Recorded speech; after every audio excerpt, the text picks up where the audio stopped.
Did you see I believe it was the men's final last night? Are you rooting for Chinese or Swedish team? Or Oh, China, yeah. I was just watching just to support, I guess. I don't have a favorite. It's like a very interesting match to watch, but Yeah, but China always dominates. I'm not So they're surprised. so much better than like It's they're a lot so bigger. good. Yeah. Yeah. Is this your first Yeah, interview yeah. or? Sorry. Okay. 3, 2, 1, go.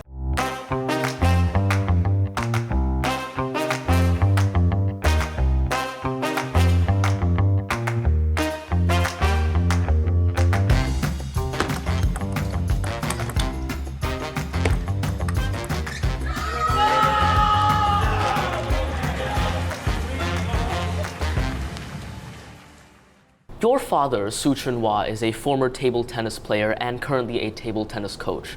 So you were exposed to the sport at around 3.5 years of age, very, very, very young. Did you enjoy it from the very beginning, or was it just something that your parents pushed you to do and you naturally grew into it? Actually, I enjoyed it from the very beginning. And in fact, like my sister started playing table tennis first, so I was just by her side picking up the balls, but I was like really captivated by the sound of the ping pong balls hitting the tables. It sounds very melodic for me, and once I tried it, I fell in love with it.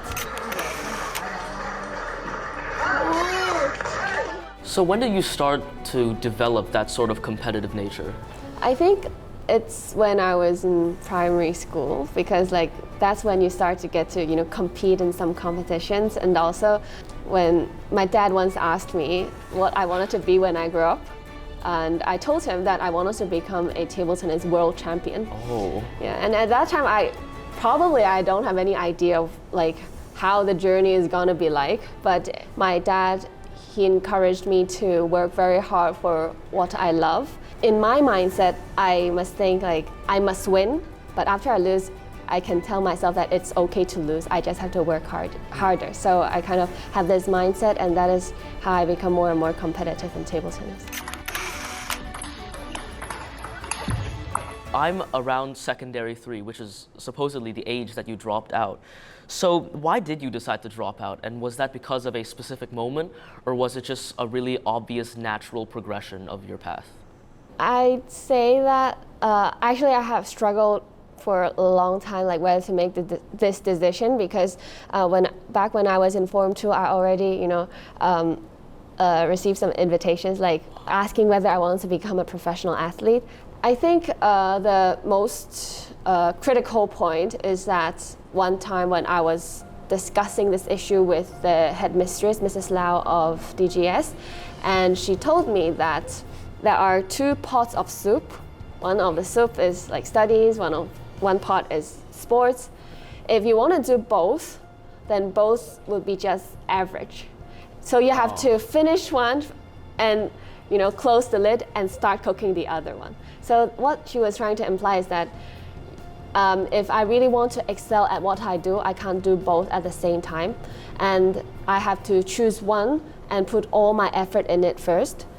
Well, I can study when I was 15 years old, but I can still study when I was 50 years old.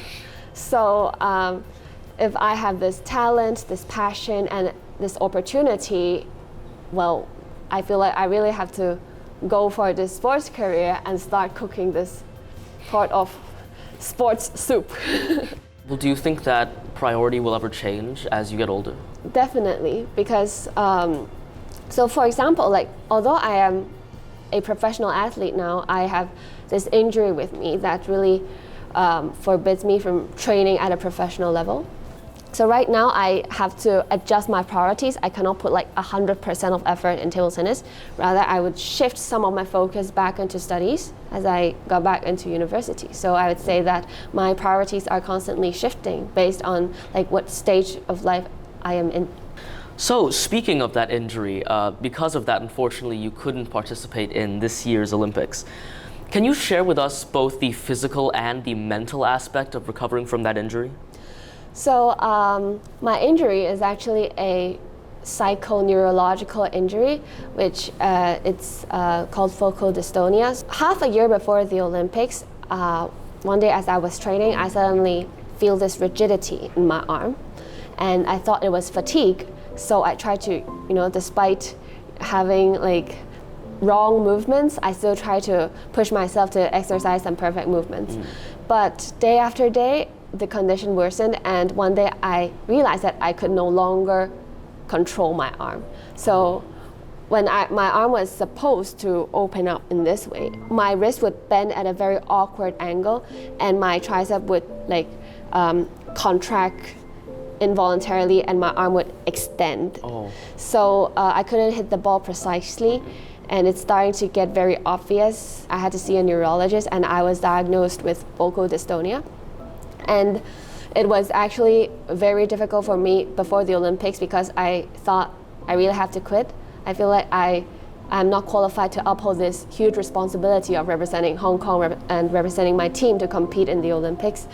But I still, Olympics had been my childhood dream, and I didn't want to give up on it. So one day I went to see a sports therapist, and there's one very important thing that he taught me to overcome, at least temporarily, to overcome this injury, and that is when I keep thinking about my injury, then it worsened. Because this is some important fact about this psychoneurological disorder, and that is when the symptoms surface, I would get very anxious, and when I get anxious, it would worsen very quickly. He taught me how to jump out of my own worries and to focus on the actions I'm going to take. And this is how I overcome this mental aspect during my Olympics, and that I feel like I really didn't think about my injury during the games when I was playing the bronze medal match. I was just focusing on my opponent, trying to notice what tactics she's going to make. And I feel like this is the first time I really invested myself in the match and not thinking about the results. We would say that in Chinese, we forget about ourselves and just be in the moment.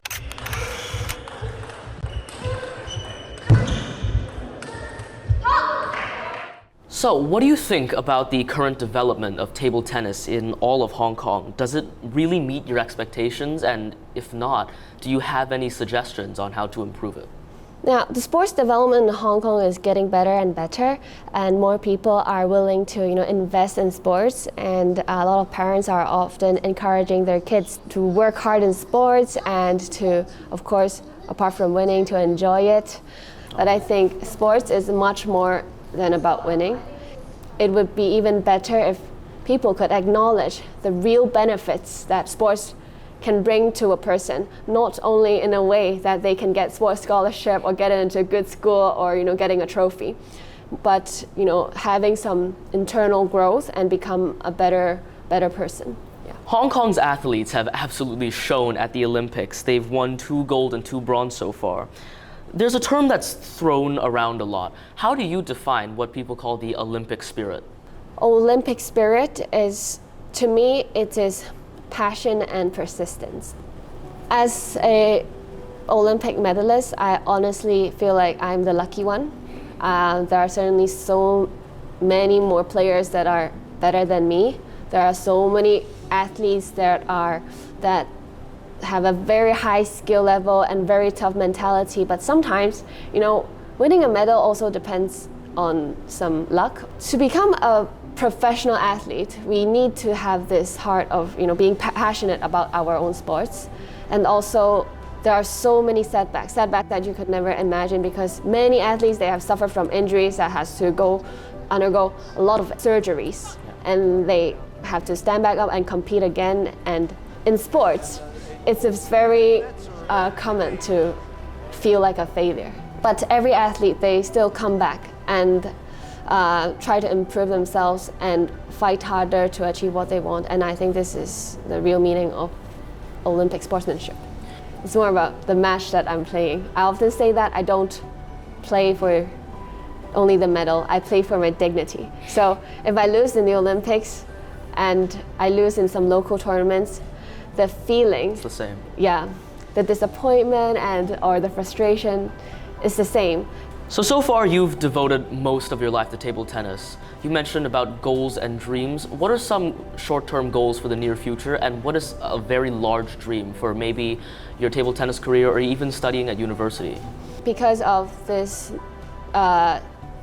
injury that I have, and it's kind of difficult to get a full recovery in a short time, I would now first focus on my studies because I don't want to just sit here and wait for it to recover. And meanwhile, I want to improve myself in other aspects of my life. So I went back to university and chose physics as my major with an extended major in AI so that I can learn different sort of things.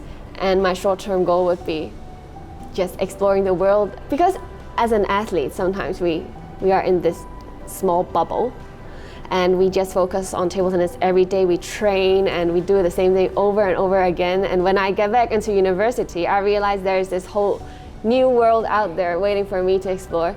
And in this stage of my life, I think it is also important for me to step outside of my comfort zone and learn more, level up in aspects that is not only about table tennis. Yeah.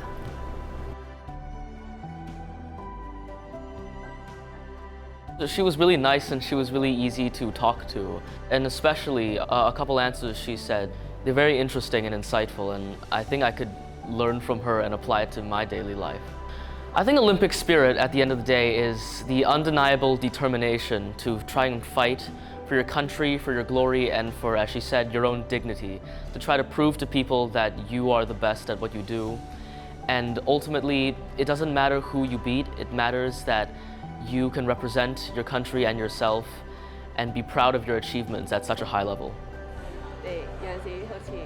I really enjoyed chatting with him, and the questions are really well structured, and I feel very comfortable. That is the most important thing. He makes me very willing to tell my story, so I really enjoyed my time with him. Yeah, and also he speaks very well. I think this is something that I have to learn from him. I'd say just listen to your heart, but once you make the choice, you have to be responsible for it and persist. And I'm sure that you will gain a lot of insights and valuable experiences along the way.